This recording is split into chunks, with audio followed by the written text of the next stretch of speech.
అందరికీ నమస్కారం. నా పేరు హంసదేవి. నేను గంటారు గ్రామంలో ఉన్నాను. నా భర్త చనిపోయి నాకు ఇల్లు జరిగే పరిస్థితులు లేనప్పుడు అమ్మవారి గుడికి ఆగస్టు నెలలో వచ్చినాను. అమ్మవారి ప్రతిష్ఠించిన 15 రోజులు దీపం పెట్టమని 5 వారాలు దీపం పెట్టిన తర్వాత నాకు ఉద్యోగం వచ్చింది, గవర్నమెంట్ జాబ్. అమ్మ ఆశీర్వాదం వల్ల ఈ రోజు నా కాలం మీద నేను నిలబడే శక్తిని నాకు ప్రసాదించిన అమ్మవారికి, నాగాలమ్మకి కృతజ్ఞతలు, దుర్గమ్మకి ఆ అమ్మ పాదాలు సరిపోయి వందనాలు.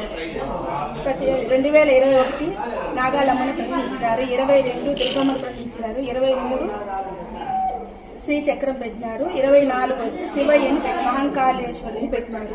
ప్రతి ఒక్క సంవత్సరం ఒక్కొక్క దేవుణ్ణి ప్రతిష్ఠిస్తారు. ప్రతి ఒక్క కోరికలు, ప్రతి ఒక్క సంకల్పాలు నెరవేరుతున్నాయి.